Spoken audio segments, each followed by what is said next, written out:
इस ज़िंदगी में शॉर्टकट के रास्ते से आप कुछ भी नहीं पा सकते। थोड़ी देर के लिए सफलता ज़रूर मिल सकती है, लेकिन स्थायी सफलता तब तक नहीं मिलेगी जब तक कि आपने उस पर मेहनत नहीं की होगी। आप किसी व्यक्ति का काम ज़रूर चुरा सकते हैं, लेकिन आप उस व्यक्ति का हुनर और उसकी काबिलियत कभी नहीं चुरा सकते। एक बात मैं आप लोगों को कई बार समझा चुका हूँ और अब फिर से समझा रहा हूँ, फिर से बता रहा हूँ। माने तो आपकी मर्जी, ना माने तो आपकी मर्जी। एडवोकेसी एक नोबल प्रोफेशन है। इसको बार बार पैसों से मत तोलो, नहीं तो मुझे मजबूरन आपको समझाने के लिए एक गंदा उदाहरण देना पड़ेगा। वो हो सकता है आपको बुरा लगे। खैर, फिर भी एग्जाम्पल तो एग्जाम्पल ही है। तो बुरा उदाहरण ये है कि पैसे तो वेश्या भी कमा लेती है। तो अगर आप पैसे से वकालत को तोलते हैं, तो पैसा कमाने में तो एक पान की दुकान में जो पान लगा रहा होता है वो भी बहुत पैसा कमाता है। ऊंचे ऊंचे मकान होते हैं इनके, बहुत पैसा कमाते हैं पान लगाने वाले। तो पान की दुकान खोल लो, पान का ठेला लगा लो। वकालत में क्यों आ रहे हो यार? क्या बार काउंसिल ऑफ इंडिया आपके यहाँ पे जाकर के कुछ आपका तिलक लगा करके आपको लेके आ रही है क्या? बीसीआई आपके घर पे नहीं आती है, आप बीसीआई के पास जाते हो कि सर मुझे लाइसेंस दे दो। तो इस लाइसेंस की इज्जत करो, पैसे से मत तौलो इसको। मुझे बहुत तकलीफ़ होती है जब लोग पैसे के पीछे भागते हैं और कहते हैं कि अरे सर, इसमें पैसा कितना है, इसकी गारंटी कोई ले ले, उसकी गारंटी। क्या जिस दिन आप पैदा हुए थे उस दिन आपने अपने माँ बाप से गारंटी ली थी पैदा होने की, कि पैदा होने के बाद क्या क्या करोगे? आप कभी बीमार नहीं पड़ोगे, आप मरोगे नहीं कभी, आप कितना पैसा कमाओगे, ये सब गारंटियाँ ली थी क्या आपने अपने माँ बाप से जिन्होंने आपको पैदा किया? फिर बीसीआई क्यों गारंटी ले किसी चीज़ की? कोई वकील किस बात की गारंटी लेगा? कि आप वकालत में आएंगे तो वो आपकी गारंटी लेगा? मैं आपको एक बात समझा देना चाहता हूँ कि वकालत को इज्जत और सम्मान से करना चाहिए। घर में अगर धन धान्य नहीं है ना, पैसा नहीं है ना, तो मत आओ इस पेशे में। इसको बदनाम करने के लिए आने की कोई आवश्यकता नहीं है। ये कोई पान की दुकान का खोखा नहीं है जिसमें बैठ के आप पान लगा रहे हैं दिन भर। ये वकालत है, न्यायालय है, जिसको लोग मंदिर भी कहते हैं न्याय का। जहाँ तक सवाल है, दुनिया में जो भी गंदगी है, लोग कहते हैं आजकल वकील बहुत भ्रष्ट हो गए हैं, न्यायालय बहुत भ्रष्ट हो गया है। तुम कितने सही हो? तुमको जहाँ चोरी करने की हम मौका मिलता है, तुम्हें अगर 10 रुपए की बिजली चुराने का मौका मिलता है उसको भी नहीं छोड़ते। 10 रुपए का टैक्स बचाने की अपॉर्चुनिटी मिलती है ना, तो उसको भी तुम नहीं छोड़ते।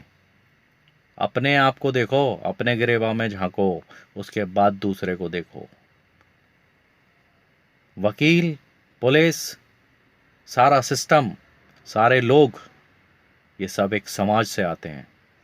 जब समाज में ही गद्दार भरे हों, समाज में ही लोग निम्न श्रेणी के हों, निकृष्ट हों, वैल्यूज़ ख़त्म हो गई हों, उस देश में जो वातावरण बनेगा, जो माहौल बनेगा, वो माहौल सिर्फ और सिर्फ भ्रष्टाचार का बनेगा। दूसरे पे इल्ज़ाम लगाने से पहले ये देखो आप खुद कितने ईमानदार हो। जब किसी गुनाहगार पर पत्थर मारने की बारी आए और वहाँ पर कोई हाकिम आपसे आकर ये कह दे कि जिसने कभी गुनाह ना किया हो वो पहला पत्थर मारे, तो कोई भी पत्थर नहीं मार पाएगा। बात समझ में आ रही है?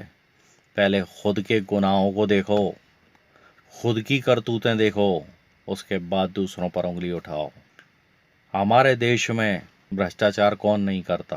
क्या ईमानदार लोग नहीं हैं? वकालत में भी ईमानदार लोग हैं, डॉक्टर्स भी ईमानदार हैं, पुलिस वाले भी ईमानदार हैं। हाँ, इनका परसेंटेज बहुत कम है, इतना मैं मानता हूँ। लेकिन आप ये नहीं कह सकते कि ईमानदारी पूरी तरह से गायब हो चुकी है। पैसे के पीछे अगर इतना ही भागना है तो आप दूसरे धंधे अपनाएं। पैसे के पीछे बहुत ज़्यादा भागना है तो आप कुछ और करें, लेकिन मेहरबानी करके वकालत को ख़राब करने के लिए ना आए, क्योंकि वकालत में भी माहौल ऐसे ही लोग ख़राब करते हैं जो सिर्फ पैसे के पीछे दौड़ते हैं। शॉर्टकट कुछ भी नहीं होता दोस्तों ज़िंदगी में। आपको हर चीज़ मेहनत से और एक वक्त से ही हासिल होती है। मैंने एक वीडियो क्या डाल दिया, उसमें बहुत से लोगों के नेगेटिव कमेंट आने लगे। मैं उन नेगेटिव कमेंट करने वाले लोगों से पूछता हूँ, बहुत से लोग तो ये तक बोलते हैं कि साहब चपरासी की औकात ज़्यादा अच्छी होती है वकील से ज़्यादा। तो भाई चपरासी की औकात आपको ज़्यादा अच्छी लगती होगी वकील से, लेकिन मैं वकील होकर खुश हूँ। आप चपरासी बनकर खुश हैं तो आप चपरासी का एग्ज़ाम दीजिए, वकालत में मत आइए। ये मेरा सजेशन है। अगर आपके क्षेत्र के लोग कहते हैं कि वकील से ज़्यादा अच्छा चपरासी होता है तो आप चपरासी बन जाइए ना, कौन रोकता है आपको। भारत देश में कोई रोक नहीं है। आपको नेता बनना है नेता बनो, अभिनेता बनना है अभिनेता बनो, आप जो बनना चाहते हो बनो यार। सारे प्लेटफॉर्म आपके लिए खुले हैं। कुछ लोग इस चीज़ के पीछे बहुत पड़ गए हैं कि डीएम के पावर ज़्यादा है, कोई कहता है डीजे के पावर ज़्यादा है, कोई कहता है फलाने के पावर ज़्यादा है, कोई कहता है ढिमाके के पावर ज़्यादा है। आपको एक चीज़ बताऊं, जिसके चुंगल में जो फंस जाता है ना, वही जानता है कि उस आदमी का पावर क्या है जिसके चुंगल में वो फंसा होता है। एक वकील के चुंगल में जब कोई पुलिस वाला फंसता है ना, उसके बाद वो जानता है कि वकील का पावर क्या होता है। जब वकील फंस जाता है किसी पुलिस वाले के अंडर में, तो वकील जान लेता है कि पुलिस वाले का पावर क्या है। तो इसलिए पावर पावर मत चिल्लाओ, कुछ नहीं होता ये पावर। पावर होता है मौका, वक्त, समय। समय ने अच्छे अच्छे शहंशाहों को गिरा दिया, उनके सर के ताज गायब हो गए, तख्तो ताज चले गए, सब कुछ चला गया। वक्त, तो वक्त बहुत बुरा होता है।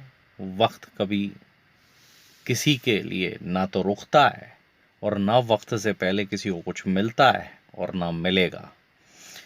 लोगों को बीसीआई की ये बात पसंद नहीं आती कि साहब 3 साल का अनुभव होना चाहिए जज बनने के लिए। अरे 3 साल की एलएलबी करेंगे, फिर साहब 3 साल हम प्रैक्टिस करेंगे, फिर उसके बाद जज का एग्ज़ाम देंगे, ज़िंदगी भर यही करते रहेंगे। 30 साल की उम्र हो जाएगी, 30 की छोड़ो 50 की उम्र हो जाए, उससे फ़र्क नहीं पड़ता। हाईकोर्ट जज भी आदमी 40 साल के बाद ही बन पाता है। आप सिर्फ इतना समझ लें कि मेरा सिर्फ उद्देश्य इतना सा था, मैंने लॉ के टॉपिक को सिर्फ इसलिए कवर किया क्योंकि मैं एक वकील हूँ और मेरा ये क्षेत्र है, तो मैं आप लोगों को कुछ अच्छी गाइडलाइंस दे सकूँ। लेकिन जो लोग फिजूल के कमेंट्स करते हैं, जो लोग फिजूल की बातें करते हैं, उनको जवाब देना ज़रूरी है। अगर सिर्फ पैसा ही कमाना है तो किसी भी फील्ड में जाके उतर जाओ यार। पैसा तो सनी लियोनी ने भी बहुत कमाया है, तुम भी कमा लो, है कि नहीं। बात अच्छी लगी हो शेयर लाइक और कर दियो मेरे भाई। जय हिंद, जय भारत।